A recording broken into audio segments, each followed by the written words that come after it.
Welcome back. You're in the C Space Studio with me, James Kotecki. We are together at CES 2024, and we're not alone. We're joined by Neha Singh, the CEO of Obsess. Thank you so much for coming and sharing some insights with us today. Obsess, I love the name Obsess. I'm obsessed with the name Obsess, the best company name maybe of any of the folks that we're going to interview today. But what is Obsess?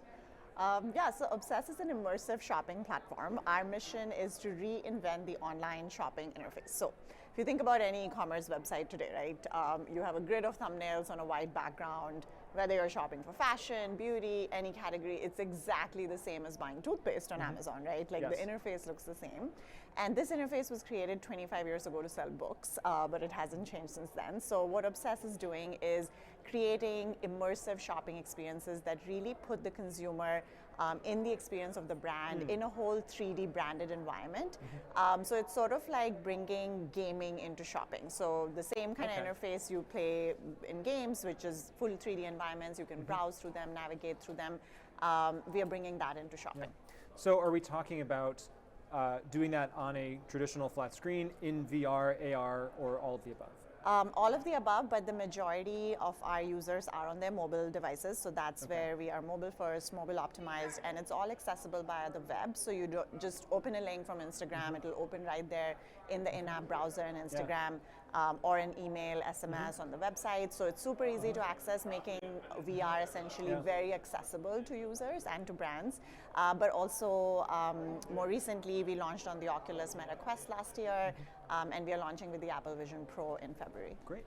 And so walk me through maybe a little bit more about what this experience would be like. Maybe, I don't know if you are able to share one specific brand or name, or maybe just generify it for the purposes of this conversation, but I want to buy something that you're helping to make me obsessed with. What am I actually experiencing? Yeah, absolutely. So we work with brands from a variety of different verticals. We work with fashion brands like Dior, J. Crew, Ralph Lauren, Crocs. We work with beauty brands like K-Teen, L'Oreal, Charlotte Tilbury. We work with CPG brands. We work with Disney. So to give you one specific example, we launched with Crate and Barrel recently in November, and they created a virtual store that was based on their new flagship store that they opened in New York and Flatiron. And essentially, you know, this is a very fantastical version of that store. It's not like the real store. So you start off with this bird's eye view over Manhattan in the fall, and then you kind of like go in, and then you have this photorealistic environment that is fully created in 3D, where you feel like you're transported into a version of that store instead of just seeing a grid of thumbnails of products. And then you can actually go into the living room, and you can see couches, and you can press a button to change the entire color scheme and change different products. Then you go into the dining room, and there's this whole sort of like all the plates kind of flying off the shelves and creating this beautiful tablescape, and then you can actually click on any product and see all the details and add it to your cart right there. So it's a very interactive experience. A lot of our experiences also have games where you know, you're learning about the brand, or you're learning about products at every step as you essentially experience the store, and that engages customers even further. And it seems like that would also have not just the kind of novelty and excitement and intrigue factor, which would all be there, but also utility factor too. So I can literally see how these plates look on this table, as opposed to, you know, the traditional e-commerce experience which you're describing, where it's kind of two different squares, and it's hard for me to picture what that looks like. Yeah, absolutely. The contextual piece that this kind of shopping offers is hugely important, because in traditional e-commerce, you're essentially devoid of context. And what that contextual piece also does, another point besides what you mentioned, is sort of, it makes you see things that you weren't necessarily looking for. So when you go to a store, that often happens, right? Like you have your shopping list, but you might see something else. In e-commerce, that typically doesn't happen because it's very directed. But here, what we often see is that our average order value from our virtual stores is higher than typical e-commerce, because people might notice something that they weren't necessarily looking for, and then they purchase it. Can you talk to me a bit more about the psychology, and it may be brand dependent, of, you know, creating something that seems like a store? Because if you're creating what you're talking about, you could theoretically create any kind of environment, right? So with Crate and Barrel, you said it's kind of like their flagship store, but it's a more fantastical version. But it's still anchored in the concept of being a store. Not every brand might necessarily need it to be a store. So how do you think about that psychologically, and what you're aiming for there? Yeah, absolutely. So we want to enable brands to express their creativity in whatever way makes sense for the particular collection, for the particular season or brand. So we actually do have lots of customers who create completely fantastical environments that don't look anything like their retail stores. We actually launched a virtual store for Taylor Swift as well in November, and that is a Christmas tree farm, which is where like she grew up, and the products are you basically shop them off. If of my a daughter is Christmas tree. watching this, she's going crazy right now. Yeah, check it out on her website. But yeah, we have customers who have created underwater like experiences, and like you can create a planet if you want. Sure. Many of our customers, like in beauty, they want to talk about the science behind their products, and so you're in a lab. Yeah. So it's totally dependent on what makes sense, and we can also test that with the data that we have, like what works and what doesn't. And are you the team who's actually, digitally creating the look of this? You have graphic designers or folks to kind of scan products and create three-dimensional models of them. That's what Obsess is bringing to the table. Yeah, so we provide the software platform that all of this 3D rich technology runs on a web browser. Yeah. And we often also provide the services to actually create the environment. Yeah. In some cases, our brands might have their agencies do it, or their interior retail designers might do it. Otherwise, we can also do it. Yeah. Typically, we get creative direction from the brand, though.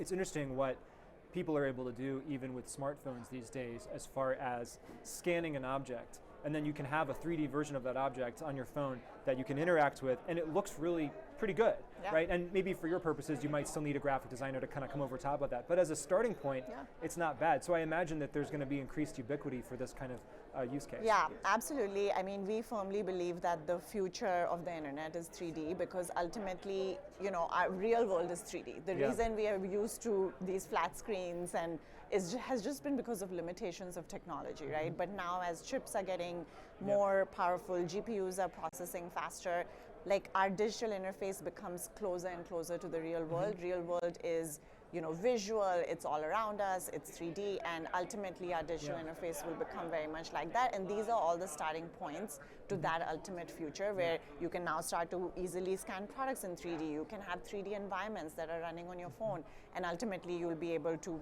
step into them or augment your reality, which we all has been over the last couple of years has been the starting point. It's interesting to think about, because some people might think about VR as a place to get lost in, right? You put on the goggles and you don't even need to buy clothes or furniture because you live your entire life there.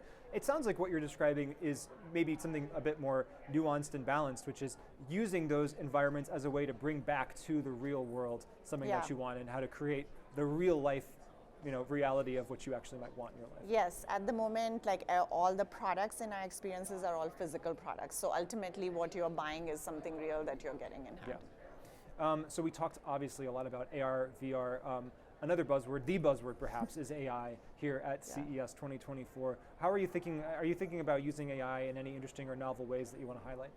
Yeah, absolutely. So we have actually incorporated Gen AI in our production process of these experiences. So in the cases where we are designing the experiences for brands, what Gen AI has helped us do is we can now create so many options very quickly for brands, and they can be like, okay, I like this, I don't like this, combine things. And before we had to do all of that in 3D, and doing that in 3D takes much longer.